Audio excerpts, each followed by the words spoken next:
Hi, Sarah the Surrogate here with an update. So I'm 15 weeks pregnant today, and we just had an appointment at the birth center, and the baby sounds great via Doppler. So far, of course, all the tests have come back normal with baby and me. You know, all my blood work looks good, and my blood pressure for now looks good. Hopefully that'll maintain for the rest of the pregnancy. Probably my biggest fear with the pregnancy is that, you know, with my previous pregnancies with my girls, I had high blood pressure towards the end, and so if that happens with the birth center, then I can't actually deliver in the center itself because it's not attached to the hospital. So if I have high blood pressure again, I have to go deliver at the hospital. The midwives will still care for me and be my providers.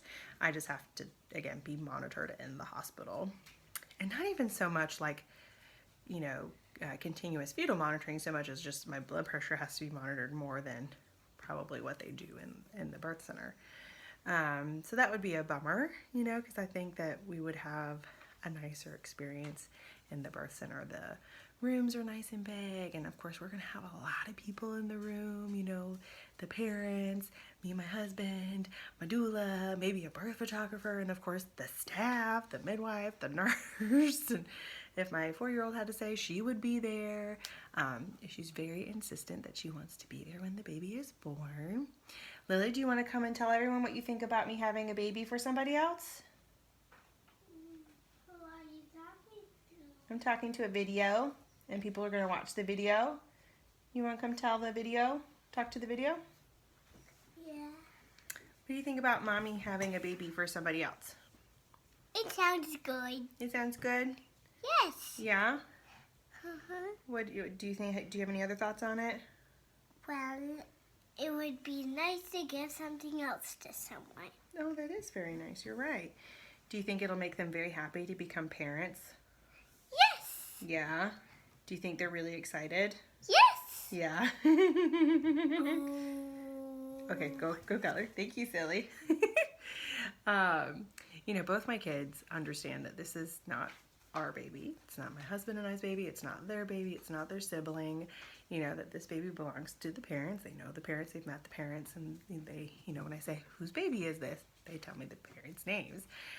You know, so they're very, like, understanding. And, you know, they will, of course, they will get to meet the baby, you know, preferably, like, the day that the baby is born. Obviously, some of it's dependent on time of day.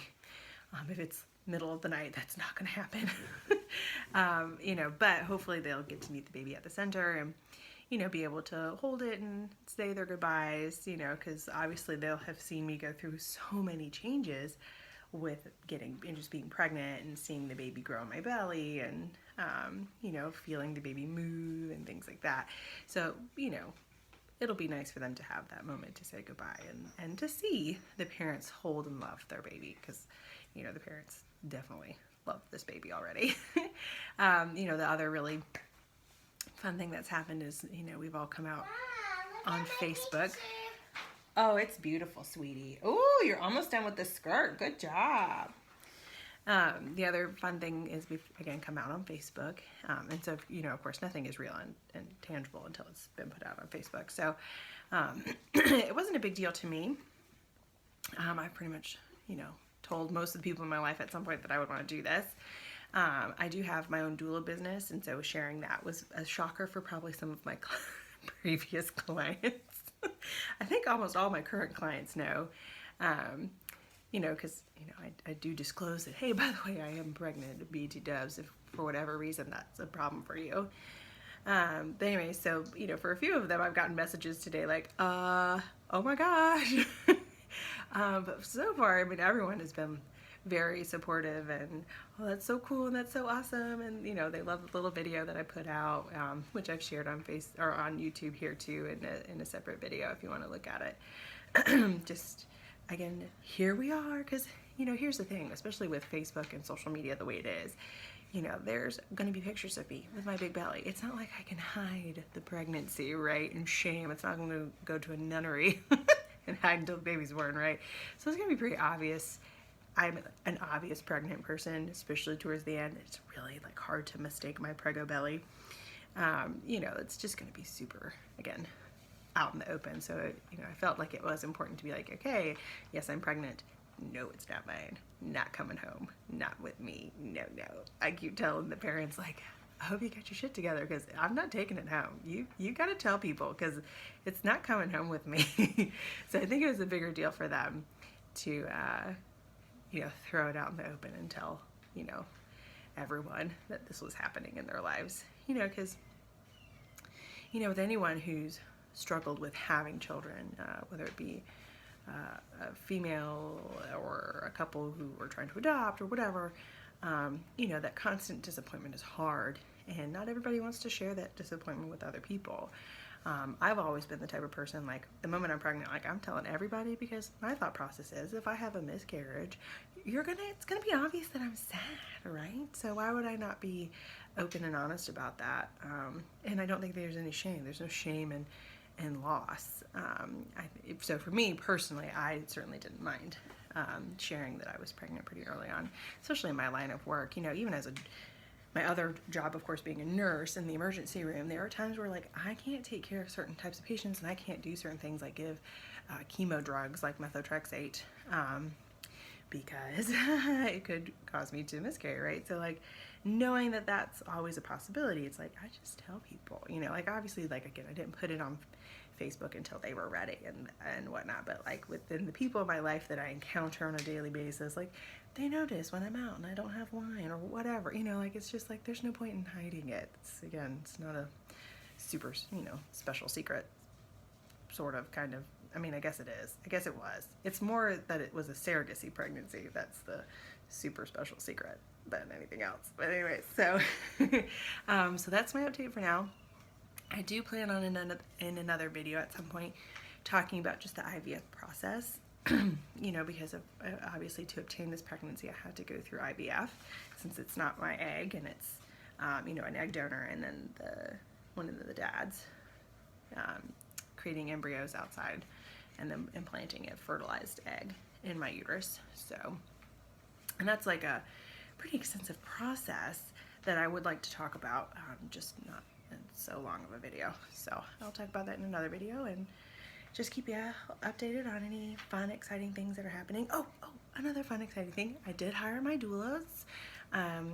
Some girls that are on one of my doula sites that I own. Honestly, the first time I met, her name is Emily.